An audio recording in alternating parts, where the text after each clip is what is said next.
See, I get to the UW in '67. I'm in the committee to end the war in Vietnam, and I never said a word. And I remember we were at a party, and Ed Mormon came up to me, and he goes, "Barbara, you never talk. You should talk." And I said, "Oh, anything I have to say, my husband can say, only better." I mean, I literally believe that. And these guys, we were very good friends with Ed and George and Mark, and they would call me Mrs. Vietnam Committee because and that was their way of teasing me.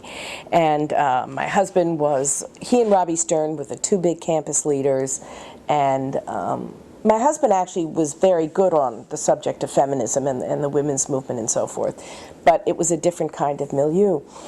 And so we founded this group called Seattle Radical Women, and it was half women from the FSP and half, I would say, New Left women.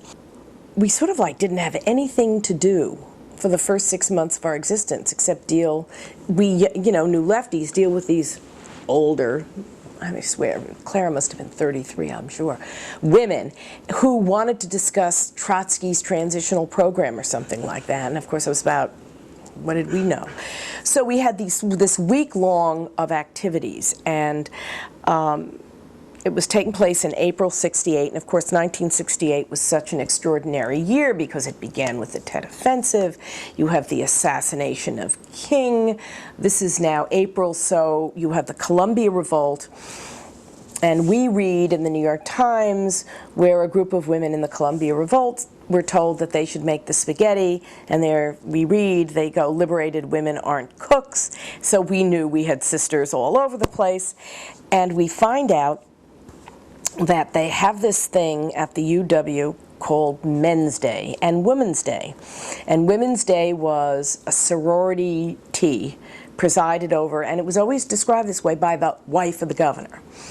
And then Men's Day consisted of an antique car show.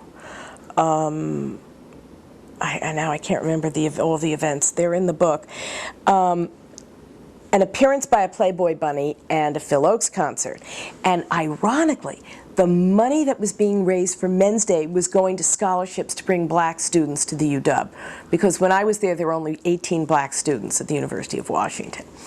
So, I mean, there were all these, I didn't know that at the time, but when I was researching for the book, I said, oh my God, isn't that a hoot? So we find out this Playboy bunny is coming, and we meet and we decide that there's going to have to be this protest. And I thought the protest was stupid because what the women had decided to do is they were going to storm the stage, they were going to put paper bags over their heads, and they were going to read from the Book of Common Prayer.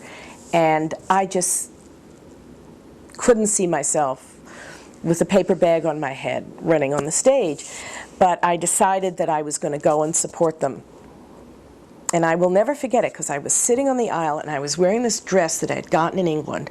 And remember, this is '68 when you had short skirts. And I was a lot thinner than I am now, and I wore the shortest skirts imaginable. I mean, it was down to there, or up to there. And so the women stormed the stage, and no one knew what they were doing. I mean, you couldn't hear them. And then they got beaten up and dragged off the stage. So I'm thinking to myself, what a horrible turn of events.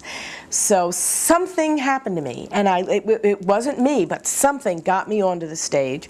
And I started trying to explain that this was a women's liberation demonstration. We're tired of being treated like sex objects.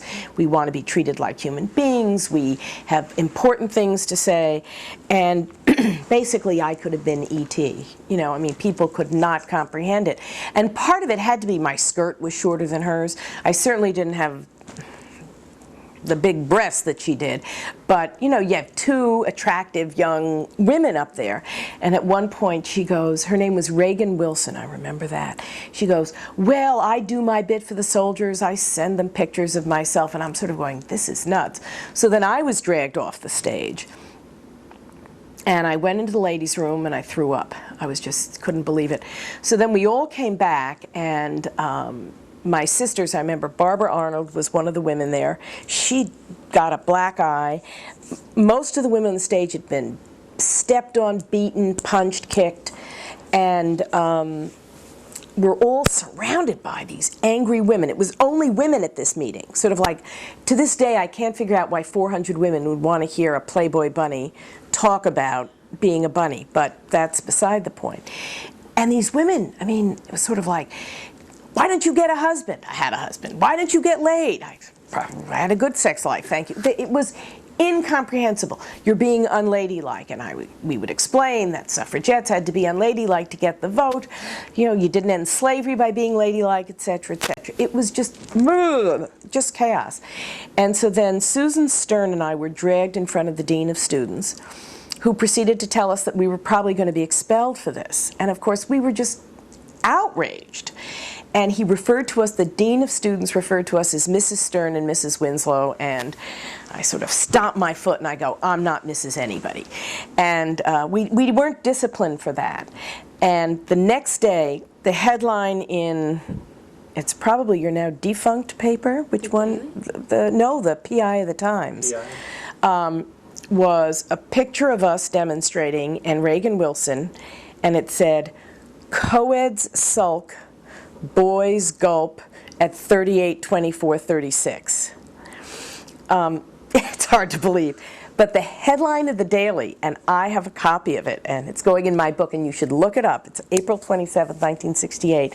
It's a picture of me and the Playboy bunny, and you can see how short my skirt was, and it said, "Playmate meets women, radical women." It was a poster for us. And from that moment on, I spoke, and I think it was because I made the cover of the Daily, and that I became a spokesperson.